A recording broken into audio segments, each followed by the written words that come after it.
Research Fellow at the University of Johannesburg.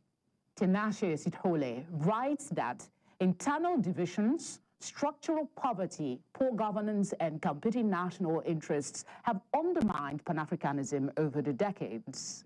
But there remains an unquenchable desire to achieve an Africa where Africans can move around their continent without the current restrictions in place for better trade, integration, and development. So we're exploring his submissions today on how to bridge the gap between the ideals and practice of Pan-Africanism towards a borderless Africa. That is the premise for today's conversation, I beg your pardon. And my guests are Dr. David Matsanga. He's a familiar face on this channel, Africa Affairs analyst. He joins us from Dar es Salaam. We also have Dr. Louis George Steen. He's the Prime Minister State of the African Diaspora, and he joins us from Paris. Gentlemen, it's a pleasure to welcome you to one slot. I'll start with you, Dr. Steen. Pan-Africanism at its peak was seen as the necessary philosophy around which all people of African descent should unite to develop strategies against racial injustice, inequality, and ending colonialism in Africa.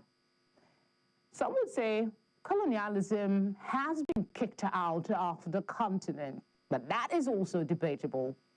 The question, though, is it still a relevant movement today? Well, I would say so, because that was the dream of our ancestors. We all remember that when the African Union in 1963 was about to be created, in fact, there were two options. One of them brought to the table by Kwame Nkrumah, it was about creating the United States of Africa. Mm-hmm. And the other one, unfortunately, was actually supported by some Francophone countries. Probably France was behind. And they said, we don't want to create that. Every single country would be its own country. So, of course, it was impossible to do the United States of Africa without the Francophone area. So they said, okay, we're going to just create, national countries, and we will have a kind of weak entity. We will create that with some name. And the dream was lost for a few generations. But now we actually need to revive that ambition, because it's only that way that Africa will liberate itself totally. Colonialism, as you said, is still there. When you suggested, it's still there, as we know. So we need to be united, not only all the continents of the diaspora, all the countries in the continent, but also the diaspora. So when you say a borderless state, that should also include the diaspora, of course. Okay, I mean, we have to get the African continent to be borderless. When we talk about those who are already outside of the country, it goes without saying that when they come into the continent, they access that. But I would like to explore your thoughts on that subsequently. Let me go to Dr. Matsanga and just ask, I mean, a lot of ideas have gone into, growth for Africa and integration. So I'd love you to paint us a picture. How would a more integrated Africa impact regional trade, for instance, investment and economic development?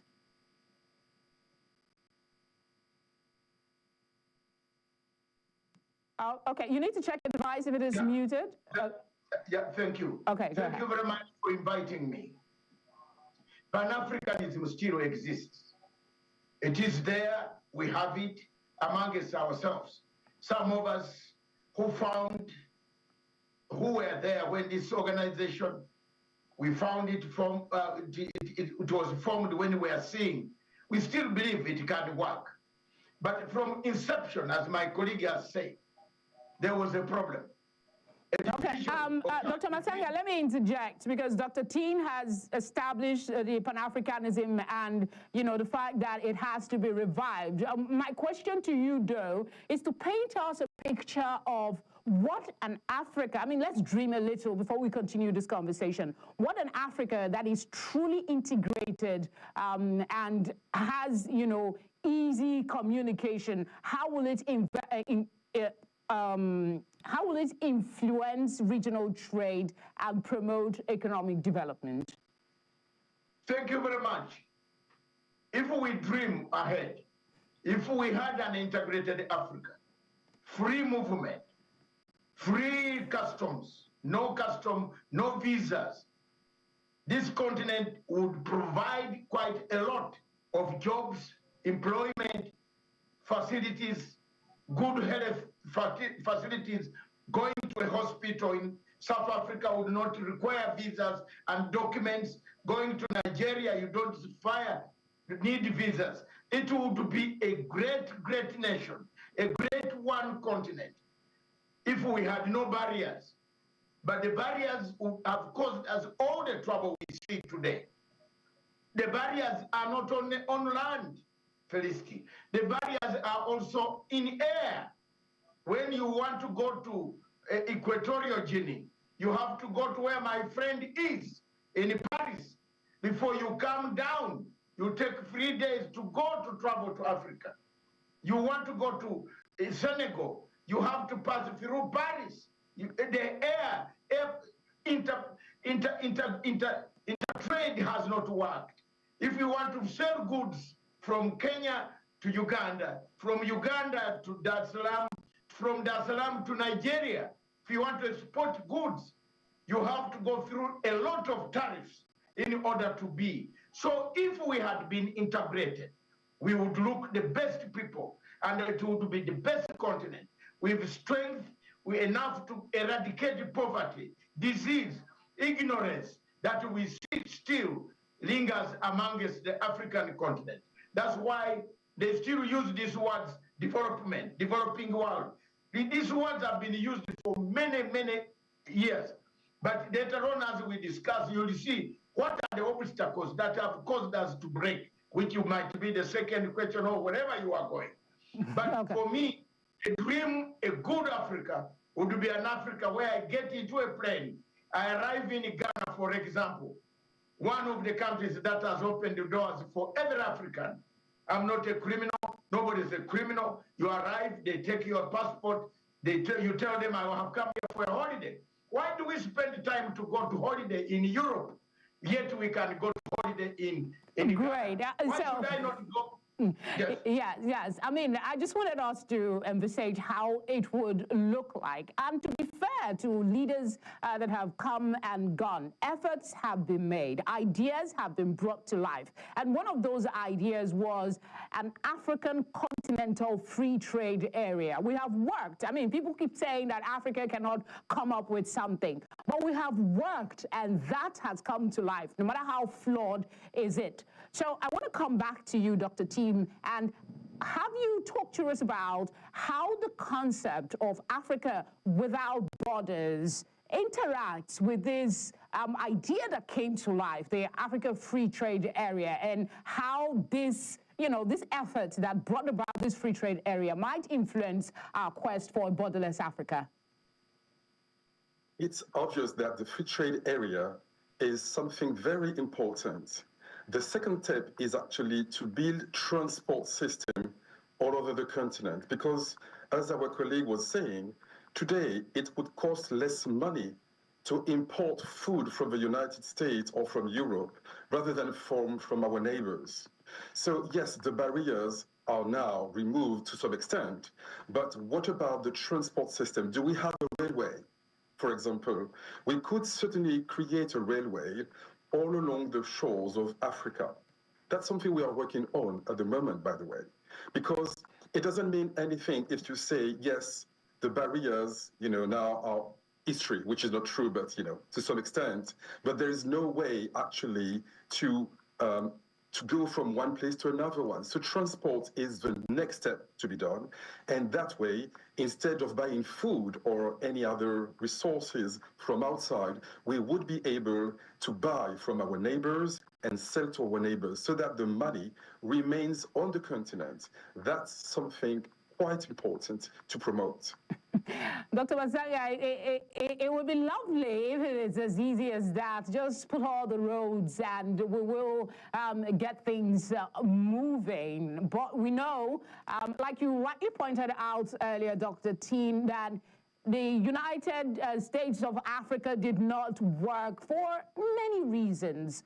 So, Dr. Masanga, how does an Africa without border work in practice, considering the individuality and nationalistic tendencies of African countries?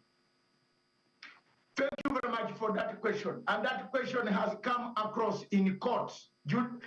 For example, let me give you a very good example.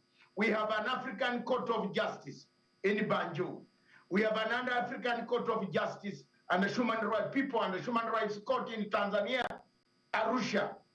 My dear sister, out of 54 countries, 55 countries, only 40 have signed and handed. Only 8 countries have signed and handed over their instruments to be charged by human rights organization. I will shock you that most of the big countries in Africa, Egypt, Ghana, Egypt, Nigeria, Uganda, Kenya, South Africa, they have not signed this treaty. The only smaller countries that have signed is Burkina Faso in West Africa, Cape Verde, Guinea-Bissau, Botswana, in the court.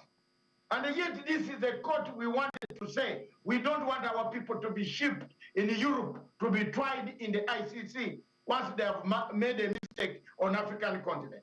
Let's go to the trade, which my brother has talked about. Out of 55 countries that signed this agreement in Kigali, only 44 so far, 44. And out of the 44, very few have ratified it. So it is always an obstacle. And as I will tell you, the obstacle comes from internal dynamics. Some countries are too nationalistic. Some of them don't want to lose their shape. Some of them have nothing to tell us. Some of them are not even patriotic to themselves. They rely on foreign countries that come to tell them, don't sign. We shall look after you. We shall, if you go in this group, this will happen. I have attended all AU summits since 1985. I've been going for these summits. And I've been attending, I've been seeing lots of things there. So what are the obstacles that we face? One of the obstacles is we are not honest to each other. No country. For example, a Nigerian person to go to South Africa, you need to carry documents of this nature. Nigerian food to be sold in South Africa, you need a lot of certificates. And look, why should we do that? There are still a lot of obstacles, Felicity, which are on our way. And we might not overcome this obstacle. Then comes a big monster for us. The biggest monster are the external forces that don't want Africa to have any unity at all. One bloc will come and say, China, don't worry, I will give you whatever you want. Another bloc said, Paris, especially French, where Mr. Tini is, said, no, don't worry. We don't join those people. Those are not good people. And then we bring in divisions. We have lots of divisions, Felicity. If you go to AU, madam, you will pick your microphone and go out. If there is any decision in the AU to vote, they don't vote as Africans. They vote as French speakers and they vote as English speakers. Dr. Masanga, I'd like to, I'm triggered when we talk about these external factors that are working against African unity. So I'm going to